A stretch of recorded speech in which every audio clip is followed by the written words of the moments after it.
এ কোরআন বলছে আমার ভিতরে শুধু রাজনীতি নাই, গোটা বিশ্বকে রাজনীতিকে আমি শিখাই, অর্থনীতি শিখাই, পৃথিবী চলবে কিভাবে তা আমি দেখাই। এই জন্য এই কোরআনের আসল মুফাসসির তো আমি নই, কোরআনের আসল মুফাসসির তো মাওলানা সিফাতুল্লাহ সাহেব নন, এর মুফাসসির তো মাওলানা আবুল কালাম আজাদ সাহেব নন, এর আসল মুফাসসির তো মাওলানা কামাল উদ্দিন জাফরি সাহেব নন। এর আসল মুফাসসির কে? কোরআনের আসল মুফাসসির, জেনুইন অথেন্টিক ইন্টারপ্রেটার, আল্লাহর পক্ষ থেকে নিয়োগ প্রাপ্ত মূল মুফাসসির যিনি, মূল তরজমানুল কোরআন, কোরআনের ভাষ্যকার যিনি, তিনি হচ্ছেন সর্বকালের সর্বযুগের সর্বশ্রেষ্ঠ মহামানব বিশ্বনবী জনাবে মুহাম্মদ রাসূলুল্লাহ সাল্লাল্লাহু আলাইহি ওয়াসাল্লাম। তিনি তার জীবনকে সাজিয়েছেন কোরআন দিয়ে। সুবহানাল্লাহ। হযরত আয়েশা রাদিয়াল্লাহু তাআলা আনহার কাছে কয়েকজন সাহাবী প্রশ্ন করেছিলেন, হে রাসূল, হে আমার মা আয়েশা, রাসূলুল্লাহর চরিত্র সম্পর্কে, আখলাক সম্পর্কে আমাদেরকে কিছু শোনান।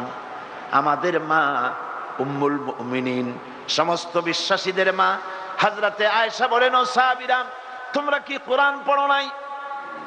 জবাবে তারা বললেন, হ্যাঁ কোরআন পড়েছি। মা আয়েশা বলেন, কোরআন যদি পড়ে থাকো আমার কাছে কেন তাহলে জানতে এসেছো রাসূলের চরিত্র? কোরআন শরীফে যেটা পড়েছো তার বাস্তব নমুনা যদি দেখতে চাও তাহলে আল্লাহর নবী মুহাম্মদুর রাসূলুল্লাহর দিকে তাকায়া দেখো। কোরআনের মুজাসসাম নমুনা তিনি। এই কোরআন হচ্ছে একটা থিওরি। কোরআন কি? থিওরি। মুহাম্মদ সাল্লাল্লাহু আলাইহি ওয়াসাল্লাম হচ্ছেন কোরআনের প্র্যাকটিক্যাল, বাস্তব।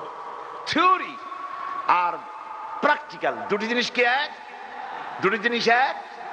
আমি যদি দৃষ্টান্তটা এভাবে দেই, কাগজের উপরে যদি আমি লিখি র দন্তেশ গয় ওকার লয় লয় আকার, কি হইল? কি হইল? আপনারা সকলে এখন এটার উপরে চাটা শুরু করে। মিষ্টি লাগবে? আপনারা বলবেন যে আপনি একটা ফাঁকি দিচ্ছেন, এ মিষ্টি লাগবে কেন? ওটা তো আপনি লিখছেন, এর মধ্যে দুধ নাই, চিনি নাই। ঠিক আছে, আমি লিখলাম দুধ, চিনি, দুধের ছানা, চিনির শিরা, এলাচি, সুগন্ধি, গোলাপ পানি, যা যা বানায়, যা দিয়ে বানানো হয় সবটা লিখে দিলাম, কাগজটারে গোল বানাই দিলাম। এখন চষেন, মিষ্টি লাগবে?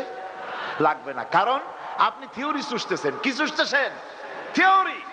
এটাকে যদি আমি সত্যি দুধ কিনা ছানা বানাইয়া, চিনির শিরা বানাইয়া, যা যা লাগে সবকিছু দিয়া গোল বানাইয়া এইরকম একটা পিরিচে দিয়ে দিই আর একটা চামচ দিয়ে দিই, আপনি কাটবেন, মুখে ঢুকাইবেন আর জন্মের মতো গিলবেন, তখন মজা লাগবে কিনা? এখন মজা লাগে কেন? প্র্যাকটিক্যাল খাচ্ছেন। কি খাচ্ছেন? প্র্যাকটিক্যাল খাচ্ছেন। বোতলের ভিতরে আছে মধু, উপরে কর্ক লাগানো, বোতলের বাইরে থেকে চাটা আরম্ভ করেন। সারাদিন, সারা রাত, সারা সপ্তাহ চাটতে চাটতে বোতলের কাঁচটা তো পাতলা হয়ে যেতে পারে, জিহ্বাটা তো কেটে যেতে পারে, মধুর স্বাদ কি একটুও পাবেন? পাবেন না, যেহেতু কর্ক খোলেন নাই, মুখে দেন নাই। কোরআনে কারীমের আসল রং তো আমরা দেখি নাই। কোরআন পড়েছি, চুমা খেয়েছি, মাথায় লাগাইছি, বুকে লাগাইছি,